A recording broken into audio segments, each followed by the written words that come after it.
What's going on, man? So we gonna get into the prediction uh, for the upcoming bout. That still don't seem like it's really official yet, but I'm just going by videos and by word of mouth.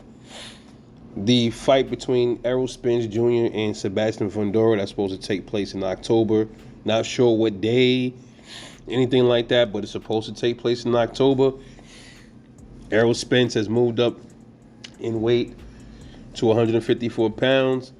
Uh, Skipped the line of the other ranked dudes at WBC for Sebastian Fundora fight. We already know how that go. The politics. We know how Errol Spence is the darling of the PBC. He's the darling of Al Heyman. So we know we don't got to get into that. But the prediction. Let's talk about it, man. Tail of the tape. We got Errol Spence Jr., 28 wins, 1 loss, 22 wins by knockout. And that one loss came by knockout at the hands of no other than Terrence Bud Crawford back in last July. He got absolutely obliterated in that fight. You know, he fought though. He didn't give up, didn't quit. But he was outgunned, outskilled, and just all wrong for Terrence Crawford, man. But nonetheless, Crawford marked that, took that O away from him, took his belts, and that helped skyrocket his career as well. Haven't heard much from Errol Spence since that fight. He's been rather obscure from, he hasn't really been seen much. He did pop up at the Sebastian Fundora Tim Tszyu fight, got in the ring and said he's the big dog and he gonna get in there and chop the tree down and all that other dumb shit. Yeah, sure. Sounds good. But the problem is we ain't seen you fight yet, brother. Since Crawford. If we would have saw you, I don't care who it is, a tune-up, whoever. I didn't see you fight yet. Give us something first before I'm a believer again in the body snatcher. And, he was a body dude. Errol Spence body work was immaculate, man. I never would take that away from Spence. He will damage you to the body, like, hands down. That's if you don't have the skill set to negate it, But Errol Spence, awesome body puncher. He has a tendency, though, to leave his hands down when it's supposed to be up, when it's supposed to be phone home. He will leave his hands down. That's a bad habit of Errol Spence. He has an excellent jab, minimal footwork, in my opinion.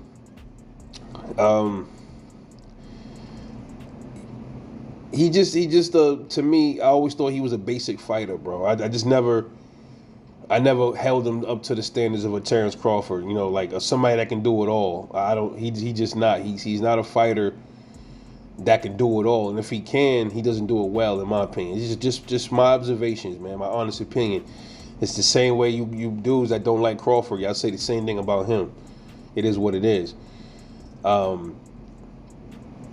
let's look at his tail of the tape, man. He's 34 years old, 5'9.5" tall, with a 72-inch arm reach, with a 78% knockout ratio. So Errol Spence, pretty good punching power.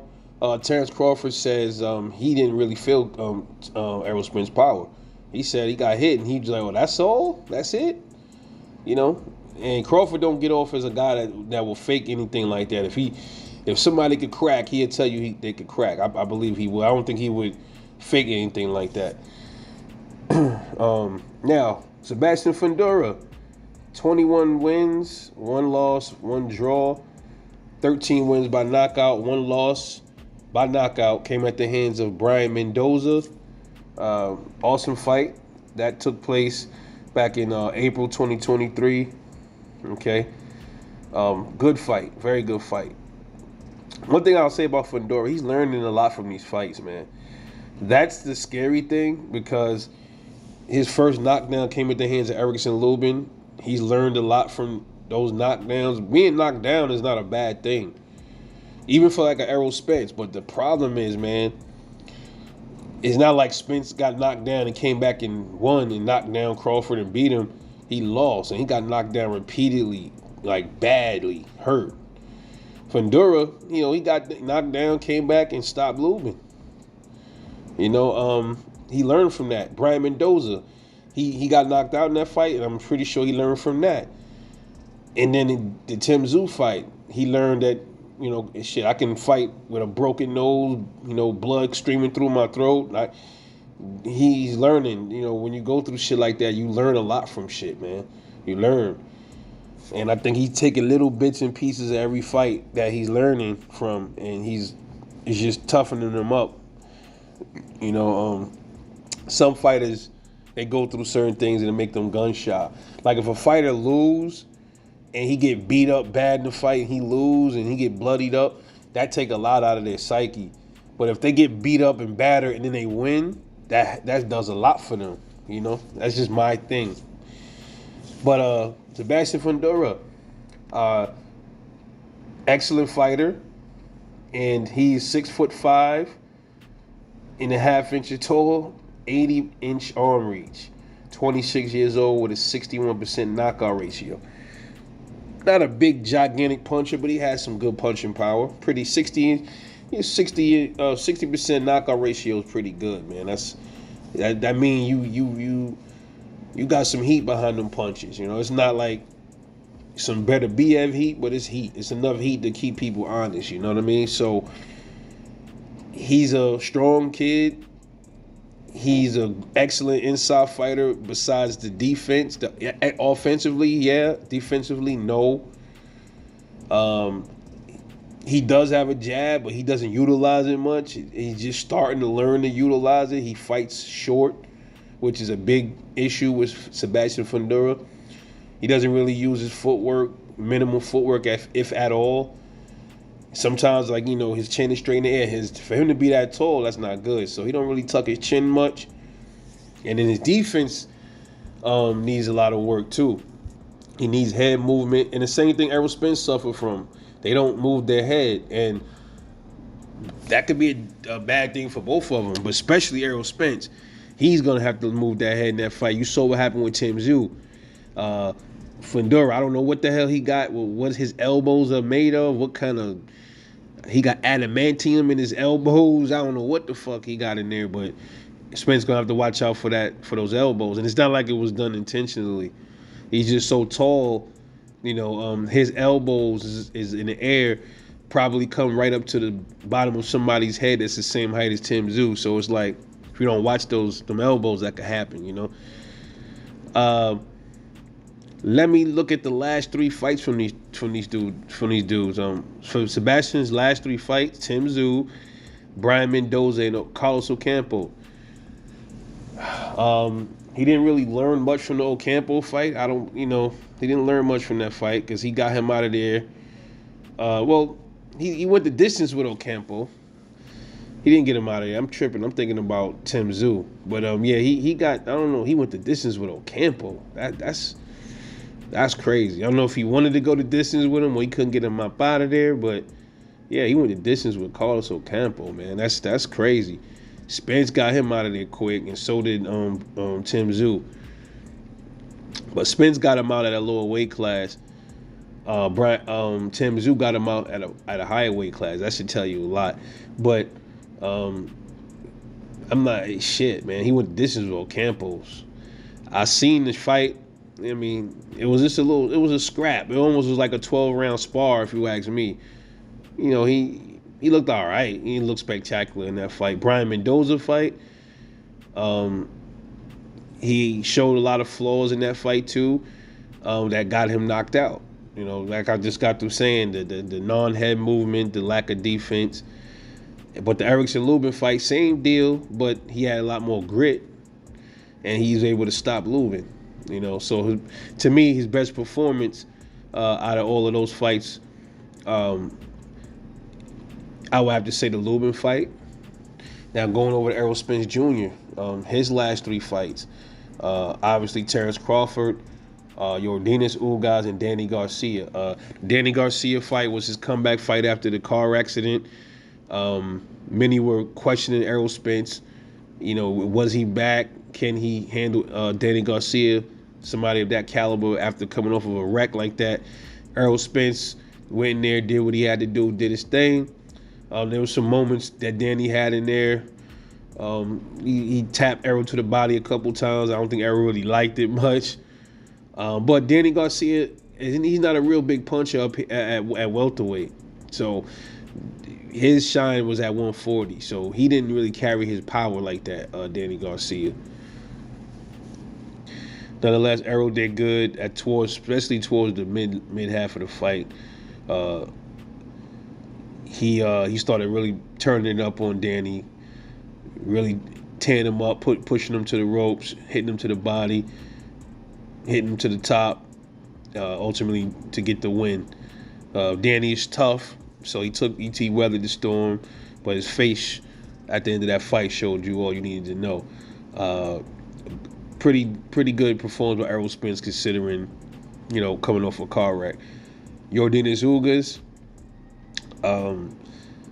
that fight, that showed a lot of the Errol Spence, a lot of the ring rust, because he was out for that. He had the detached retina and all that other stuff. He was supposed to fight Manny Pacquiao and all of that, but Ugas ended up fighting Pacquiao, taking the WBA, and led to the Errol Spence fight with him.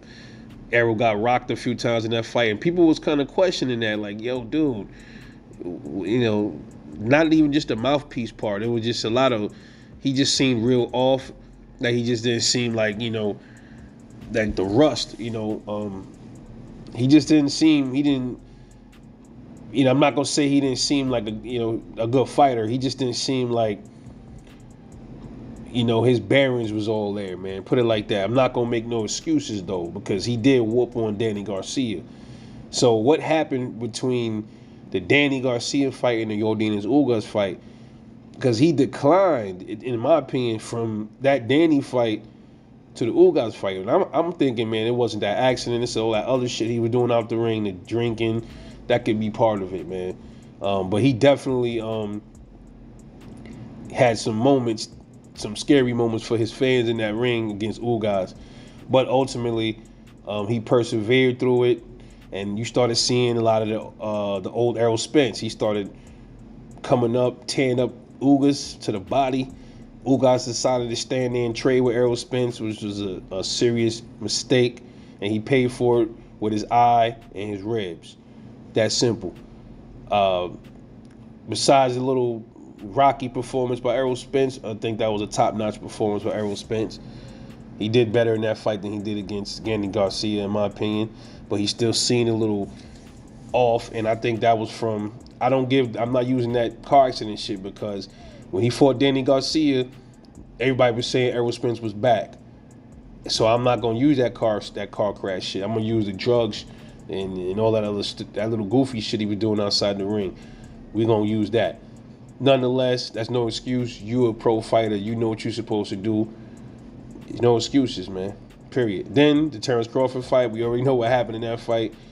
Man, there's no need to even shit. He got knocked down in the second round, and then twice in the seventh round. He got ping-ponged all over the damn place in that ring. Didn't do much at all to Terrence Crawford. Not even a scratch. One-sided, flawless victory for Terrence Crawford. First knockout loss by Errol Spence. All right. So yeah, the Ugas fight was the best fight out of those three fights, man. So how does this go, man? I mean, listen.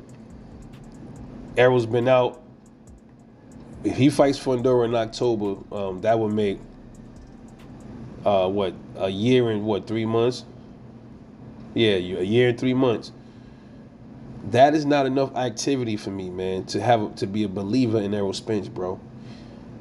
Listen, look, this kid Fundora, how many fights has he had? Oh, he fought Brian Mendoza last year. He hasn't been like a seriously active dude himself, but he's been way more active than Errol Spence. He just fought Tim Tszyu in March. Then he fought Mendoza last April, and then he fought Camp twice in 2022. I mean, he's been more active than Errol Spence, man. That should count for something. He didn't. He took some damage in some fights, but he's younger than Errol Spence. He's younger. He's more fresh. Okay, and coupled with all the stuff Errol be doing out the ring, that he was doing out the ring, the drug, the drinking and all, I don't think Sebastian lived that lifestyle. So his body is in much better shape than Errol Spence. And skill set wise, I don't see much of a difference, man. I mean, I don't see where he's even. He might have a few more tools more than Errol Spence in the tool bag, but I don't see where he's worlds apart from Errol Spence in the skill department. He's okay, but in this fight, I see it going like this, man. Errol's gonna come out like he got something to prove. I believe he's gonna come out vicious, trying to press the bigger man back, trying to go right for the body. I think that's what he's gonna do, is come straight for Sebastian's body. And if he had any chance, that will be the chance, is to go and try to chop him down if he can. But the problem is, in order to chop somebody down, you got to be up on him. And Sebastian, all that inside work that he been having in all these fights is beneficial, is helping him. Errol Spence is a good on the inside too. So that you're going to see a lot of banging in the inside. Problem is, man, Fundora's arms are so long. Will Errol see them uppercuts coming? Them shits is long, bro. And if Sebastian decide to fight tall and keep that jab out there, it's going to be a long night for Errol Spence, in my opinion, man. And I think the Crawford fight took a lot out of Spence, man. So he's going into battle, bro, and he hasn't been fighting. He hasn't had any tune-ups. He's a man that say he don't want tune-ups. But bro, you got to fight somebody, man. You can't just sit out. You got to knock the cobwebs off, man.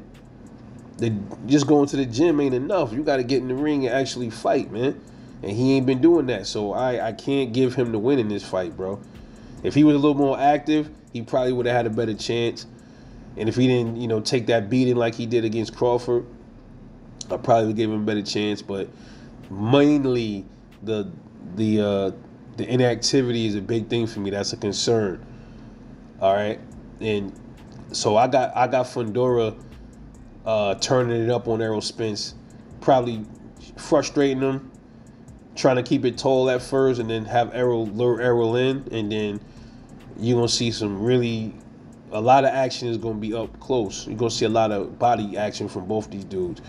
I think Errol gets caught with an uppercut in this fight somewhere, either an uppercut or I see him getting hit with a left hook.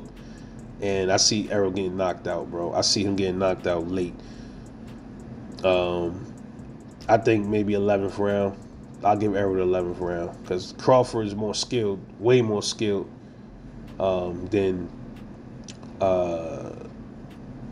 Fundora. And that went 9. And I think Crawford carried Errol a little bit. I think if Crawford wanted to get him out of there earlier, he probably could have did it. I just think he carried him a little bit, get some rounds in, man, just to make Errol look at least half decent. I think he carried Errol a little bit. But I think somewhere in the neighborhood of 10th and 11th round stoppage in this fight. And then I think that will be the end of Errol Spence Jr. And he even alluded to that because with his cryptic tweets and all of that, he know what time it is, bro. I'm telling you, they know. But we'll find out in the ring. So my prediction for this fight, Sebastian Fundora by I don't know, technical knockout or KO. I would have to say, man, I would have to say TKO. Technical knockout, similar to Crawford's stoppage. I think he's going to get hit to the left, knocked down with a left hook to the face or to the body, uppercut, and he's going to get up and his legs going to be all over the place and the ref going to wave it off. Technical knockout. That's what I think going to happen. 10th or 11th round. Let me know what y'all think. This your boy Rebel Life Boxing, man. I'll catch you on the next one, man. And I'm off this. Y'all stay safe out there.